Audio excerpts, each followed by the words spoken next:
Sur Android MT, on vous a fait découvrir des smartphones et des bracelets de la marque Xiaomi qui sont des produits de qualité à des prix fous par rapport à la concurrence qui peine à suivre. Mais Xiaomi ne s'arrête pas ici. On a déjà vu sur des articles d'Android MT qu'il existait de nombreux appareils comme des appareils pour la maison, typiquement un purificateur d'air ou d'eau. Xiaomi ne s'arrête pas là et ses ambitions semblent démesurées puisqu'il s'attaque également à un gros morceau, celui de la caméra sport. Salut tout le monde, c'est Mathieu d'Android MT et je vous propose de découvrir le test de la caméra Xiaomi Yi qui a déjà commencé puisque cette intro est réalisée avec celle-ci.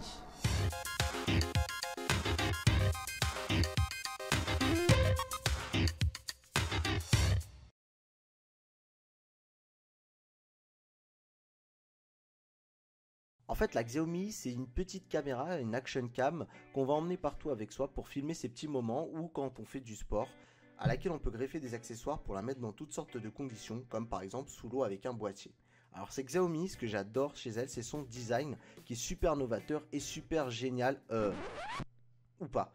Parce qu'en fait là vous avez GoPro et GoPro c'est vraiment eux qui ont inventé ce segment de marché et qui ont vraiment tout révolutionné. Donc ils auraient pu faire un effort, inventer quelque chose de plus fou. Ou pas, parce qu'en fait non mais en fait je plaisante, mais au moins HTC que vous voyez ici, la HTC Ray, c'est une petite caméra qui a une superbe prise en main et c'est vrai que on n'a pas bien compris ce design, donc parfois à vouloir trop réinventer on perd les gens en cours de route.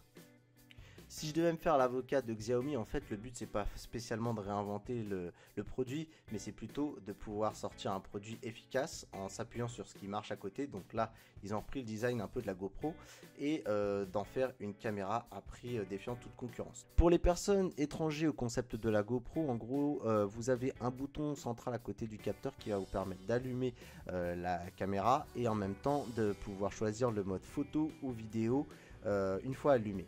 On va pouvoir déclencher en haut en ayant sélectionné au préalable le mode, et en dessous on a ce qui est bien pour cette caméra, un pas de vis qu'on va pouvoir mettre un trépied etc, ou l'accrocher à divers accessoires. Afin d'amortir les coups, cette Xiaomi n'a pas d'écran et donc du coup on va compter sur les signaux lumineux que dispose cette caméra pour pouvoir comprendre ce qui se passe. Là typiquement je suis en train d'allumer la Xiaomi et on a ce bouton central qui va rester allumé une fois que celle-ci est en marche. Pour passer en mode vidéo, il suffit de réappuyer sur ce même bouton une fois et on voit deux diodes en haut et en bas qui s'allument en rouge. On a également une diode lumineuse pour le Wi-Fi pour savoir quand est-ce qu'il est allumé et qu'on va pouvoir appairer son smartphone avec. On a sur ce même bouton lumineux central l'état de la batterie. Si celui-ci diminue, elle passe en orange. Là par exemple je suis en train de la recharger et une fois qu'elle sera pleine, elle repassera en bleu. Pour la connectique, on a du micro USB pour les échanges et la recharge de la Xiaomi, on a du micro HDMI pour pouvoir l'afficher sur une télé ou un moniteur, et le stockage c'est de la micro SD qui peut aller jusqu'à 64 Go. Au niveau des spécificités, alors il faut savoir que l'appareil, la Xiaomi Yi caméra, dispose d'un capteur photo de 16 mégapixels. Donc pour la photo, ça sera cette résolution. Elle est capable de filmer depuis peu en 2K, dont la résolution que vous voyez actuellement. Je vous propose plusieurs samples vidéo afin que vous puissiez juger de la qualité de celle-ci. Alors, le bon point par contre de cette caméra, c'est son poids, 72 grammes. C'est vraiment peu par rapport à la concurrence. Elle est vraiment très légère. Sachant que malgré tout, il faudra lui mettre pas mal d'accessoires. Par exemple, notamment un boîtier pour pouvoir la mettre sous l'eau. Et sous l'eau, elle pourrait être waterproof jusqu'à 40 mètres. Elle a un angle de vision de 155 degrés.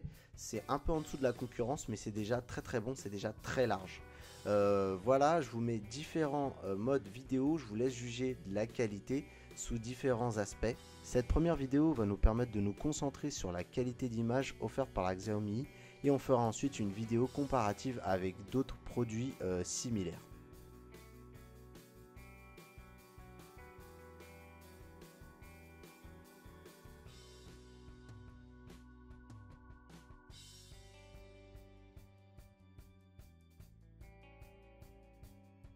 Petit point négatif que je voulais apporter, c'est ce boîtier qui n'est pas le boîtier officiel de Xiaomi, mais qui nous a été fourni avec la caméra.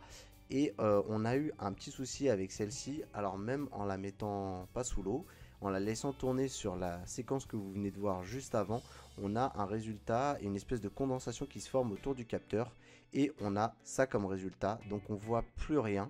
Donc je ne sais pas si c'est ce boîtier là que nous avons su qui était défectueux ou si c'est l'ensemble des boîtiers, donc faites attention, parfois se tourner vers des accessoires non officiels, c'est pas toujours qu'une question de prix et qu'une bonne affaire. Je vous mets ici également une photo pour que vous ayez une idée du cliché, mais je vous invite vraiment à aller voir notre test écrit pour pouvoir vous rendre compte et pouvoir cliquer sur l'image pour pouvoir jeter un œil et voir la différence par rapport aux autres. Je vous propose maintenant une séquence avec le micro pour voir ce qu'il vaut, même si l'intro a été faite avec. Ah, c'est pas la bonne séance. C'est pas la bonne séance. Je repasserai. Je repasserai.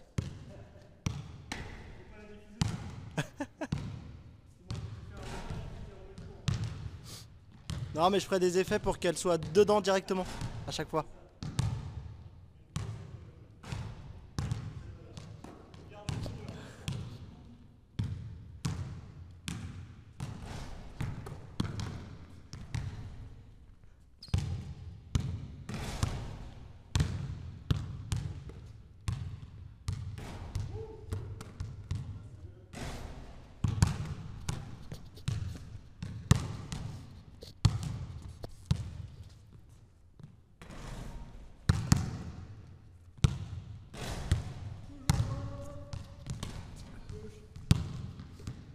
Bon bah ça m'a l'air pas mal. Et elle est dedans celle-là. Faut que je la mette celle-là. Direct. Bon. Merci de nous avoir suivis, n'hésitez pas à vous abonner sur notre chaîne YouTube pour ne pas manquer nos vidéos et nous retrouver sur les réseaux sociaux que ce soit Twitter, Facebook, Google+, et sur notre site android-mt.com.